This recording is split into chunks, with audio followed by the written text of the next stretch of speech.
Boa tarde a todos. Vamos àquele momento de prece, de vibração, né? Porque nós todos temos que ter esse momento de gratidão. Agradecer a Deus, nosso Pai amoroso, por nos ter permitido mais um dia de vida. Agradecer a Jesus, nosso mestre e amigo, pela luz do esclarecimento para que não andemos nas trevas. Também vamos agradecer a Maria de Nazaré por estender seu manto de amor, de misericórdia sobre todos nós, almas aflitas, né? Que passamos por tantos problemas, né? De guerra, conflitos, problemas de doenças infecto-contagiosas, calamidades, né? Climáticas, como tivemos hoje, tantos problemas. Enfim, vamos também agradecer os nossos mentores individuais, ou seja, os nossos guias espirituais pelo amparo, pela proteção. E agradecer, logicamente, a equipe espiritual aqui do Bezerra de Menezes, e junto com eles nós vamos fazer aquela prece que Jesus mesmo nos ensinou, para que nós possamos passar as reflexões dessa tarde. Pai nosso que estás no céu, santificado seja o vosso nome. Venha a nós o vosso reino, seja feita a vossa vontade, assim na terra como no céu. O pão nosso de cada dia nos dai hoje, perdoai as nossas dívidas, assim como nós perdoamos aos nossos devedores. E não nos deixeis cairmos em tentações, mas livra-nos, Senhor, de todos os males, de todas as perturbações, porque vosso é o poder e a glória para todos sempre, e que assim seja. Bem, estamos estudando o livro Vinha de Luz, nas segundas e nas quartas-feiras, e hoje o nosso tema é a lição 74, o título é Maus Obreiros. E Emmanuel pega uma palavra de Paulo em Filipenses, capítulo 3, versículo 2, que diz assim: guardai-vos dos maus obreiros. Diz Emmanuel, Paulo de Tarso não recomenda, sem razão, o cuidado de se observar-se ante o assédio dos maus obreiros. Em todas as atividades do bem, o trabalhador sincero necessita preservar-se contra o veneno que procede do servidor infiel. Enquanto os servos leais se desvelam dedicados nas obrigações que lhes são deferidas, os maus obreiros procuram o repouso em débito, conclamando companheiros à deserção e à revolta. Ao invés de cooperarem, atendendo aos compromissos assumidos, entregam-se à crítica, menosprezando os colegas de luta. Estimam as apreciações desencorajadoras. Fixam-se nos ângulos ainda inseguros da obra em execução, despreocupados das realizações já feitas. Manuseiam textos legais a fim de observarem como farão valer direitos com o esquecimento dos deveres. Ouvem as palavras alheias com religiosa atenção para extraírem os conceitos verbais menos felizes, de modo a estabelecerem perturbações. Chamam de covardes os cooperadores humildes e de bajuladores aos eficientes ou compreensivos. Destacam defeitos de todas as pessoas, exceto os que lhes são peculiares.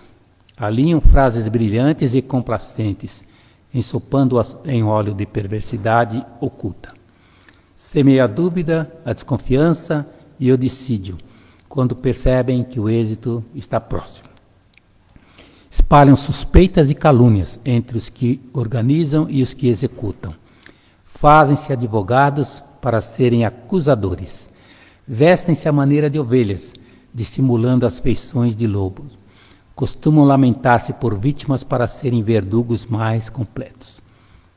Guardai-vos dos maus obreiros. O conselho do apóstolo aos gentios permanece cheio de oportunidade e significação. Então, essa mensagem de Emmanuel.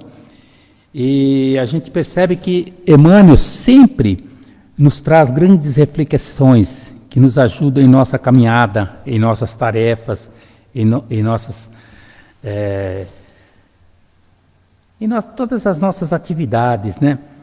Então é por isso que a gente tem que aprender com ele, seja na casa espírita, em nossos lares, em todos os ambientes que participamos em nossa vida, onde temos relacionamentos muitas vezes difíceis, mesmo dentro da nossa parentela. Acontece isso também.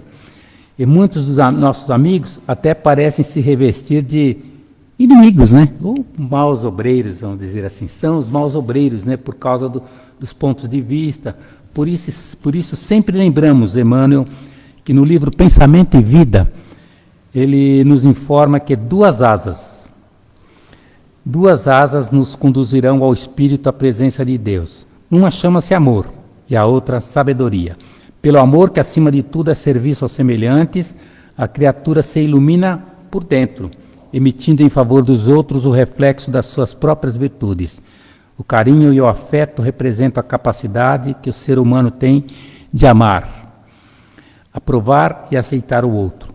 Em nossas tarefas, seja amigo ou suposto inimigo. Então a gente pode começar, né, fazendo como a gente sempre faz, uma contextualização dessa, porque aí está só um trechinho, né? Guardai-vos dos maus obreiros, que está lá em Filipenses.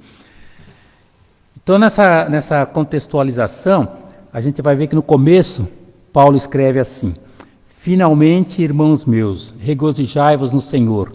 Não me aborreço de escrever-vos as mesmas coisas, e é segurança para vós.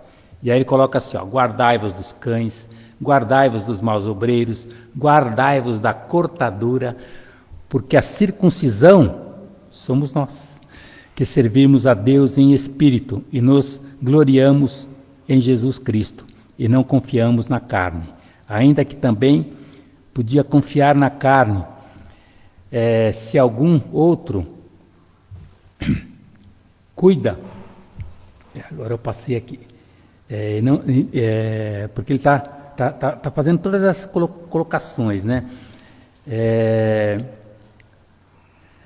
Se algum outro cuida que pode confiar na carne, ainda mais eu. Aí ele fala dele, né? Eu fui circuncidado ao 8º dia da linhagem de Israel, da tribo de Benjamim, hebreu de hebreus. Segundo a lei, fui fariseu. Segundo o zelo, perseguidor da igreja. Segundo a justiça que há na lei, irrepreensível. Não que eu já tenha alcançado, ou que já esteja perfeito, mas prossigo para alcançar aquilo para o que fui também preso por Jesus Cristo. Então ele traz uma frase assim que a gente guarda sempre, né? Eu tenho registrado essa frase que ele diz assim: irmãos, quanto a mim, não julgo que já tenha alcançado o Cristo, né? Mas uma coisa eu faço, é que esquecendo-me das coisas que para trás ficaram, eu avanço para as que estão diante de mim. Prossigo para o alvo, pelo prêmio da soberana vocação de Deus, né, em Jesus Cristo. Então, por que ele colocou isso? Porque naquela comunidade, e nas outras também, havia muitas discussões, porque eles falavam assim: não, nós temos que seguir a lei de Moisés. Moisés pede que nós sejamos circuncidados, né? Por isso que fala dessa cortadura, né? Então ele fala assim, e muitos não queriam fazer isso. Não, nós vamos ser salvos pela graça do Senhor, não porque se é circuncidado ou não. E aí Paulo vai trazer essas considerações para falar assim: não importa se você fez a circuncisão ou não, né? Até na frente ele vai falar assim, que nós devemos ser circuncisados, né, em espírito, não no corpo físico, né? Tanto assim que houve até um concílio em Jerusalém para discutir isso, porque havia muitas disputas, muita coisa. Então, a gente pode pegar que na Bíblia, os estudiosos eles fazem um esboço de Filipenses, ou seja, tem as saudações, graças e orações. Para Paulo, o viver é o Cristo. O Evangelho é pregado onde quer que Paulo vá. Então ele pede ânimo aos crentes de Roma. Então a atitude de Paulo reflete o Cristo. É uma decisão difícil, permanecer na terra por amor do Cristo ou partir e estar com o Senhor. O significado de viver o Cristo é Cristo. Nosso comportamento deve ser digno do Evangelho. O sentimento do Cristo deve ser também o nosso. A excelência de conhecer o Cristo, né? Fala da necessidade de crescimento, fala do contraste entre os inimigos e os amigos da cruz, e no final ele roga que haja unidade de paz, testemunho final, e faz repetidos agradecimentos e saudações, né, para todos. Mas a gente tem o contexto histórico, vamos dizer assim, dessa passagem da Epístola de Filipenses, especialmente no capítulo 3, revela a situação enfrentada pela igreja em Filipos. Fundada por Paulo durante a sua segunda viagem missionária, escrito enquanto Paulo estava preso, o texto reflete preocupações sobre a influência dos judaizantes e a necessidade de manter a verdadeira fé. Paulo enfatiza a importância da humildade e da verdadeira justiça, que vem da fé em Cristo, contrabalançando com as práticas religiosas superficiais. Esse contexto ressalta desafios enfrentados pela comunidade cristã primitiva e a relevância da perseverança na fé. Nos convida a refletir sobre a verdadeira justiça, sobre a importância de nos afastar das práticas que nos distorcem, né? Paulo nos ensina a valorizar, né? Ele valoriza a circuncisão espiritual em vez da circuncisão física, enfatizando que a verdadeira justiça vem da fé em Cristo. Então o capítulo também nos alerta contra os falsos mestres que distorcem o evangelho e exaltam a justiça própria. Paulo nos encoraja a buscar a verdadeira justiça que vem de Deus, que é a justiça que se manifesta através da fé em Cristo. Oferece ensinamentos profundos sobre a vida cristã e a importância para a comunidade, né, da comunidade. Aborda temas relevantes como a verdadeira justiça em Cristo, os perigos da autossuficiência e a necessidade da perseverança na fé. Aborda a importância de ter uma visão correta sobre a vida e a justiça, enfatizando que a verdadeira justiça vem da fé em Cristo e não da observância da lei. Ele até descreve suas próprias experiências e credenciais religiosas, considerando-as como lixo, né, em comparação com o conhecimento do Cristo. Ele encoraja os fiéis a se afastarem dos que se baseiam em sua própria justiça e a se concentrarem na meta de conhecer mais a Cristo e experimentar o poder da ressurreição. E oferece lições valiosas sobre a importância de considerar todas as coisas como perda em comparação com o conhecimento do Cristo. E Paulo enfatiza então a necessidade de nos desapegarmos das nossas conquistas pessoais e status, buscando a verdadeira justiça através da fé. As aplicações práticas incluem a dedicação à vida espiritual, a perseverança nas adversidades e o foco em objetivos eternos. Essa passagem nos inspira a alinhar nossas prioridades ao reino de Deus, cultivando uma vida de humildade e serviço. Em conclusão, ele oferece recursos valiosos, né, e ensinamentos que, transcendendo o contexto histórico da sua escrita, os principais ensinamentos como a importância da alegria na adversidade, a unidade entre os cristãos contemporâneos. A carta não reflete não apenas as circunstâncias enfrentadas por Paulo, mas também um profundo chamado à maturidade espiritual e à perseverança na fé. Portanto, né, como o próprio Emmanuel colocou aqui, Filipenses continua a ser um guia essencial para a vida cristã autêntica e transformadora. Podemos até acrescentar, né, nas observações dos estudiosos, que esta é uma das cartas mais pessoais de Paulo, devido à frequência da construção verbal na primeira pessoa que ele usa, né, no singular. Escrevia a um grupo de amigos, aos quais amava profundamente. Ele escreve não como o apóstolo, o fundador da igreja de Filipos, mas como seu pai em Cristo. E a nota dominante, sem orgulho e egoísmo, é a alegria, apesar dele estar preso, né? Dele estar na prisão. Então essa carta, os estudiosos, né, das doutrinas, ele fala que ele não traz muita teologia, não traz muita coisa assim, porque ele está ali trazendo uma carta para os amigos. Mas ele queria justamente advertir para eles se libertarem, né, ou não se deixarem se guardar, né, dos falsos, dos maus obreiros, né, que ele percebia que tinha muita gente ali que estava querendo tirar toda aquela turma dali, porque falava, se você não foi circuncidado não vai adiantar nada, pode ir, né? Então, a gente começa a refletir junto com o Emmanuel,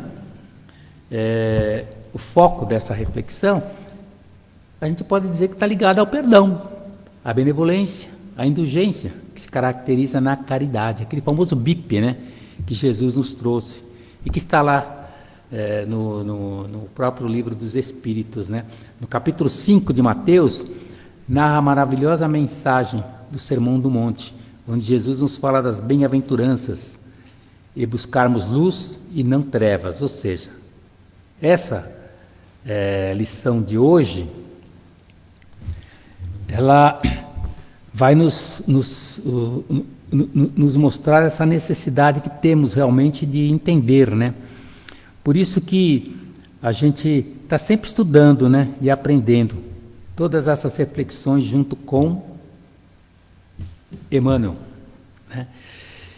Então a lição nos convida também para essa mudança de comportamento e atitudes diante dos nossos irmãos na sociedade, agindo sempre com carinho, com gentileza, com compreensão, solidariedade, respeito, otimismo, esperança, pois conforme a lei, aquilo que a gente semear, a gente colherá. Por isso Emmanuel nos alerta para o trabalho na luta vulgar, e conheceremos as leis da compensação, ou seja, servir sempre. Porque geralmente nós somos devedores, né, de altos benefícios a quantos nos perseguem e caluniam. Constitui os instrumentos que nos trabalham a individualidade, compelindo-nos à renovação de elevado alcance, que raramente compreendemos nos instantes mais graves da nossa experiência. São eles que nos indicam a fraqueza, as deficiências, as necessidades a serem atendidas na tarefa. Então, Deus é amor, né? A questão de ajuste, de convivência, que nós buscamos os parâmetros, que crescemos e medimos o nível da nossa amorosidade, compreensão e percepção. Ver a necessidade de definir como eu me defino, estar vendo no outro mesmo os direitos que quero ver respeitado. Então é por isso que a gente aprende, né?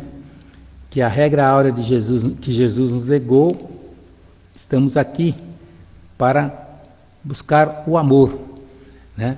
Amar melhor, porque amor é atitude, traço de caráter, é preciso ter fé, é preciso acreditar, pois temos natureza divina.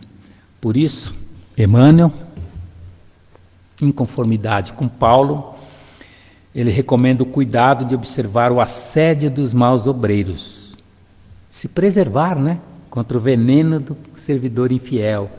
Os maus obreiros procuram repouso em débito, conclamando a deserção, a revolta, ao invés de cooperarem, entregam-se à crítica, jocosa ou áspera, e apreciações desencorajadoras. Fixam-se nos ângulos ainda inseguros da obra, despreocupados das realizações já feitas. Manuseiam textos legais para observar e valer direitos, esquecendo os deveres. Ouvem as palavras para extraírem conceitos verbais menos felizes, para gerar perturbações. Você viu o que ele falou? Nossa, né? Chamam covardes os cooperadores humildes e bajuladores os eficientes ou compreensivos. Destacam defeitos das pessoas, trazem frases brilhantes e complacentes, mas em óleo da perversidade. Fazem-se advogados para serem acusadores, vestem-se como ovelhas, disfarçando as feições de lobos.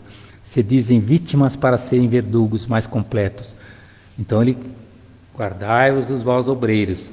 O conselho de Paulo, né, o conselho do apóstolo dos gentios, permanece cheio de oportunidade e significação. Então a gente pode lembrar que, falando de obreiros, né, e de maus obreiros, mais de obreiros, né, no capítulo 20 do Evangelho segundo o Espiritismo, capítulo 20 é aqueles trabalhadores da última hora, né, traz uma mensagem que nos ajuda até a refletir um pouco mais. Tem duas mensagens. A primeira mensagem é de Erasto, quando ele fala assim da missão dos espíritas. E uma outra do Espírito de Verdade, que fala dos obreiros do Senhor. Então os obreiros do Senhor, logicamente, não são os maus obreiros, né? São obreiros realmente. Diz assim: vós chegastes no tempo em que se cumprirão as coisas anunciadas para a transformação moral da humanidade. Felizes serão aqueles que trabalharem no campo do Senhor com desinteresse pessoal e sem outro motivo que não seja a da própria caridade, né? Seus dias de trabalho serão recompensados mais de 100 vezes do que esperam. Felizes serão aqueles que disseram aos seus irmãos: irmãos, trabalhemos juntos, unamos os nossos esforços a fim de que o Senhor, ao chegar, encontre a obra realizada. Porque o Mestre lhes dirá: vinde a mim, vós que sois bons servidores, né? Bons obreiros. Vós que soubestes calar vossos ciúmes e as vossas discórdias, para que a obra não sofresse dano algum. Essa colocação, logicamente, muitos até dos maus obreiros até falam também, né? Mas depois, como o Emmanuel recomendou aqui, eles acabam mudando tudo, né? Infelizmente, aqueles maus obreiros que por suas divergências de opiniões ou de interesses pessoais houverem retardado a hora da colheita, a agitação moral virá a eles, serão levados no turbilhão dos maus obreiros. Nessa hora eles clamarão: Senhor, graça, graça. Mas o que o Senhor lhes dirá? Por que pedis graças, vós que não tivestes piedade dos vossos irmãos, que vos recusastes a estender-lhe as mãos, vós que esmagastes o fraco ao invés de socorrê-lo? Por que pedis graça?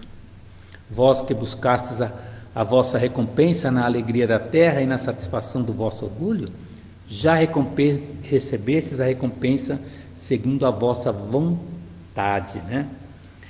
Nada mais, né, tendes a pedir. As recompensas celestes são para aqueles que não houverem pedir recompensa na terra. A justiça divina faz nesse momento a contagem dos servidores, né? Então essa colocação aí, a gente tem que lembrar, né, ó, a contagem dos servidores fiéis, ou seja, não dos maus obreiros, né? Ela assinará aqueles que só têm aparência de devotamento e da abnegação, né? Então ele fala assim: é para esses que não recuarem diante das suas tarefas que serão confiados os encargos mais difíceis da grande obra de regeneração dos homens pelo Espiritismo. É aí que se cumprirá esta palavra: os primeiros serão os últimos e os últimos serão os primeiros no reino do céu.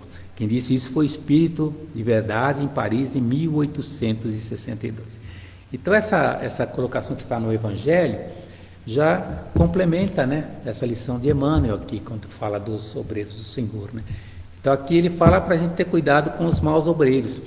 E é claro, a gente não vai ficar julgando ou condenando, né, esses maus obreiros. Mas a gente vai ter que ter cuidado para a gente não se deixar contaminar, né? Como a gente já aprendeu com Emmanuel, quando fala lá do fermento, né, que o mau fermento ele pode levedar a massa toda, né? Tem que tomar cuidado. Então, finalizando assim as nossas considerações, né, e lembrando essa colocação que está aqui tanto no capítulo 20, são muitos os chamados e poucos os escolhidos. Que possamos ser escolhidos como obreiros do Senhor e que devemos amar até os maus obreiros e não guardar ódio, nem rancor, nem desejo de vingança. É perdoar e desejar o bem, não o mal, diante do adversário.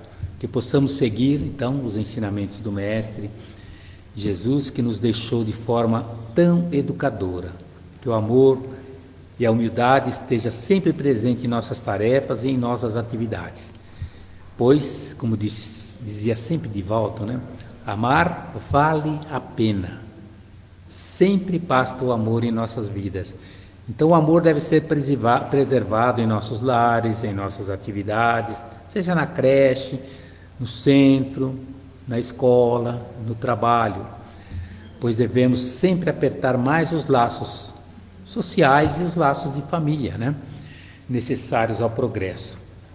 A lei de causa e efeito, ela traz para aqueles que se voltam para o bem e o amor a colheita dos frutos sazonados, né, como resultado dos seus esforços na seara do bem.